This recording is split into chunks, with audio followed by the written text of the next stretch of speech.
प्रथम तिमोथी 5 पर्व। तुमे वृद्ध व्यक्ति को तिरस्कार कर नहीं, किंतु तांको पितृतुल्य ज्ञान करी विनय कर। युवक मानकु भातृतुल्य, वृद्धा स्त्री मानकु मातृतुल्य और युवती मानकु पवित्र भावरे भगिनीतुल्य ज्ञान करी सेई प्रकार कर। निराश्रय विधवा मानकु समादर कर।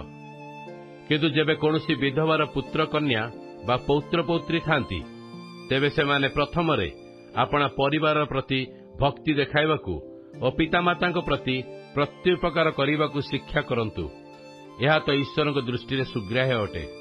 जो विधवा निराश्रय और असहाय से ईश्वर उपर भरोसा रखी दिवारात्र रोदन और प्रार्थना प्रवृत्त थाए, किंतु जे भोगविलास आसक्त से जीवित हेले हैं मृत।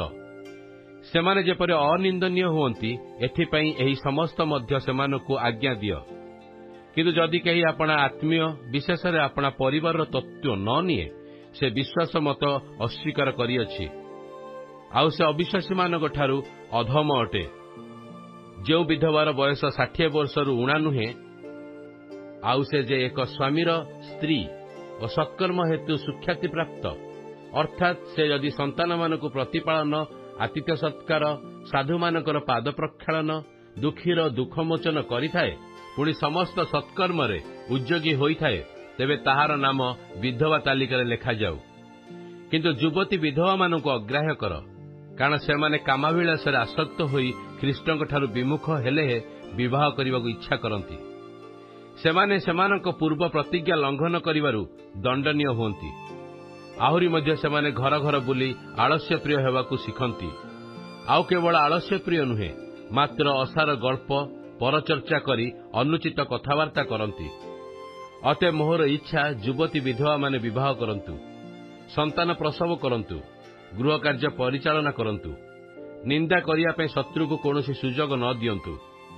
कारण एबे मध्य केई शैतानर पश्चातवर्ती होई विपदगामी होई अछंती।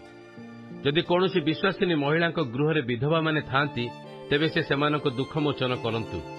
आ मंडली भारग्रस्त न हेउ, जेपरि मंडली निराश्रय विधवा मानकर दुख मोचन करिपारे। जो प्राचीन माने उत्तम रूपे तत्वावधान करती, विशेषतः जो माने वाक्य प्रचार और शिक्षादान रे परिश्रम करती, से माने 2 गुण समादर पाइबार योग्य बोली गणित हेउंतु। कारण शास्त्र कहे, बेंगला बुलुथुवा बलदर मुहरे तुंडी दियो नाही, पुणी कार्यकारी अपना वेतनर योग्य। 2 वा 3 जन साक्षींक बिना कौनसी प्राचीन विरुद्ध रे अभियोग ग्रहण कर नाही। जो माने पाप करती सेमानकु समस्त साक्षात अनुयोग कर, जेपरि अन्य माने मध्य भय पाती। ख्रीष्टंक जीशुख्रीष्टंक और मनोनीत दूत मानक साक्षात मु दृढ़ रूपे आज्ञा देउछि, तुमे पूर्व धारणा द्वारा चालित न होई एही समस्त पालन कर।